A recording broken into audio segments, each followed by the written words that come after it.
메탄가스를 가장 많이 배출하는 상위 5개 생물체는 다음과 같습니다. 첫째, 소. 소는 연간 최대 120kg의 메탄을 배출하는 가장 큰 메탄 배출원입니다. 이것은 먹이의 질긴 섬유질을 분해하는 발효 과정의 부산물로 메탄을 생성하는 복잡한 소화 시스템 때문입니다. 둘째, 흰개미. 흰개미는 세계 메탄 배출량의 20%를 차지합니다. 개미는 나무와 식물 재료를 소화하는 동안 장에서 메탄을 생성합니다. 셋째, 습지동물, 비버, 사양쥐, 악어와 같이 습지 근처에 사는 동물은 또한 상당한 양의 메탄을 생성합니다. 이는 동물의 분비물과 습지의 풍부한 유기물이 분해되면서 메탄을 생성하기 때문입니다. 넷째, 논밭. 동물은 아니지만 논은 젖은 토양에서 번성하는 박테리아로 인해 메탄 배출의 주요 원천입니다. 이 박테리아는 토양의 유기물을 분해하면서 메탄을 생성합니다. 다섯째, 양. 소와 마찬가지로 양은 반추동물이며 소화 과정에서 부산물로 메탄을 생성합니다. 연간 약 20kg의 메탄을 배출합니다. 이러한 메탄가스는 현재 세계적으로 문제가 되고 있는 지구온난화의 이산화탄소와 더불어 매우 연관성이 있습니다. 메탄은 강력한 온실가스로 대기 중에 열을 가두어 지구온난화에 큰 영향을 미칠 수 있습니다. 메탄은 대기 중으로 방출될 때 이산화탄소 CO2보다 100년 단위로 보면 약 28배, 20년 단위로 보면 약 84배 더 효과적으로 열을 가둬두는 효과가 있습니다. 메탄은 전체 온실가스 배출량에서 CO2보다 훨씬 적은 비중을 차지하지만 가스 단위당 온난화 잠재력은 훨씬 더 큽니다. 메탄은 가축, 습지, 매립지, 천연가스 및 석유 생산, 석탄 채굴 등 자연적 및 인위적 배출원 모두에서 배출됩니다. 인간 활동은 전 세계 메탄 배출량의 약 60%의 책임이 있는 것으로 추정됩니다. 메탄가스 배출은 자연활동과 인간활동 모두에서 발생하는데, 다음은 인간으로 인한 메탄가스의 주요 배출원 및 대략적인 비율입니다. 첫째, 농업, 가축 사육 및 분뇨 관리. 전 세계 메탄 배출량의 약 40%는 농업에서 발생하며, 주로 가축, 특히 소와 양의 장내 발효 및 소화 과정과 분뇨 관리에서 발생합니다. 둘째, 화석연료 활용한 에너지 생산. 전 세계 메탄 배출량의 약 20%는 천연가스, 석유, 석탄을 포함한 화석연료의 생산, 운송, 사용으로 인해 발생합니다. 셋째, 폐기물 관리.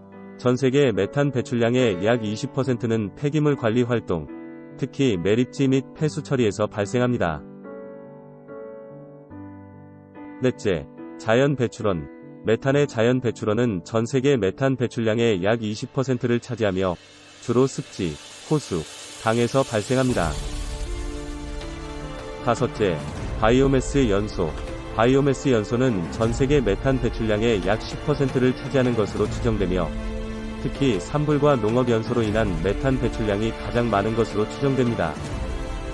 사람이 먹거나 사육하는 가축이 세계 메탄 배출의 40% 정도를 차지하는 것으로 추정되고 있습니다. 그럼 어떤 가축이 가장 많이 메탄을 배출할까요? 1등, 소. 소는 가축종 중에서 메탄을 가장 많이 배출합니다. 소는 음식물의 질긴 섬유질을 분해하는 소화 과정인 장내 발효 과정에서 메탄을 배출합니다. 소는 전체 가축 중 메탄 배출량의 약 65%를 차지합니다. 2위, 버팔로. 버팔로는 소와 비슷한 소화 시스템으로 인해 소와 비슷한 양의 메탄을 배출하는 또 다른 중요한 메탄 배출 가축입니다. 버팔로는 남아시아와 동남아시아에서 고기와 우유를 얻기 위해 주로 사육됩니다. 3위, 양. 양 역시 반추동물로 소화 과정에서 메탄을 배출합니다. 양은 소나 물소보다 메탄 배출량이 적지만 전체 가축 메탄 배출량의 약 10%를 차지하는 중요한 메탄 배출 가축입니다. 4위, 염소. 염소는 소화 과정에서 메탄을 배출하는 또 다른 반추 동물 종입니다. 염소는 소에 비해 메탄 배출량이 적지만 여전히 전체 가축 메탄 배출량의 약 7%를 차지하는 중요한 배출원입니다. 5위, 낙타. 낙타는 세계 여러 지역에서 고기, 우유, 운송을 위해 사육됩니다. 낙타는 소와 마찬가지로 반추 동물이며 소화 과정에서 메탄을 배출합니다. 낙타는 전체 가축 메탄 배출량의 약 5%를 담당합니다. 매년 도축되는 가축의 수는 어떻게 될까요? UN 식량농업기구에 따르면 2020년 세계적으로 육류 생산을 위해 도축된 소는 약 3억 3천만 마리, 돼지는 15억 마리, 양과 염소는 5억 1천만 마리, 닭은 90억 마리에 달한다고 합니다. 이 수치는 육류 생산을 위해 도축된 동물만을 나타내며 우유나 달걀 생산 등 다른 목적으로 사육되는 동물은 포함되지 않습니다. 또한 이 수치에는 도축 연령에 도달하기 전에 사망하는 동물은 포함되지 않았으며 이는 전체 가축 생산량의 상당 부분을 차지할 수 있습니다. 지금까지 메탄 배출료인 가축에 대하여 알아보았습니다. 인류의 노력으로 메탄을 줄일 수 있을까요? 메탄은 강력한 온실가스이며 메탄 배출을 줄이는 것은 기후변화를 완화하는 데 중요한 부분입니다. 주요 방법을 알아보겠습니다. 첫째, 축산업 줄이기. 가축, 특히 소는 메탄 배출의 주요 원인이므로 육류 소비를 줄이거나 식물성 식단을 채택하면 농업 부문에서 발생하는 메탄 배출량을 크게 줄일 수 있습니다.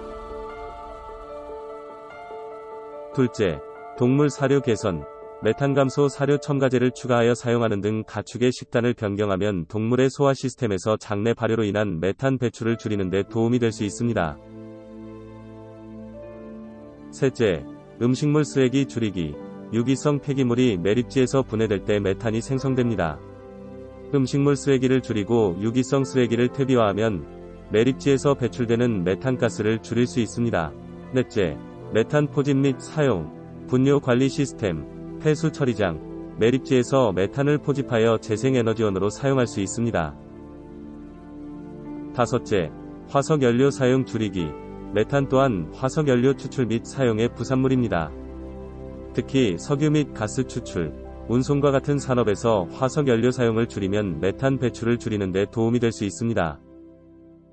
전반적으로 메탄 배출을 줄이려면 소비 습관, 생산 공정, 폐기물 관리 관행을 바꾸기 위한 개인, 정부, 업계의 공동의 노력이 필요합니다. 메탄 배출을 줄이기 위한 조치를 취함으로써 기후변화의 영향을 완화하고 보다 지속 가능한 미래를 위해 노력할 수 있습니다. 메탄 배출 동물과 메탄의 영향에 대하여 알아보았습니다. 시청해주셔서 감사합니다.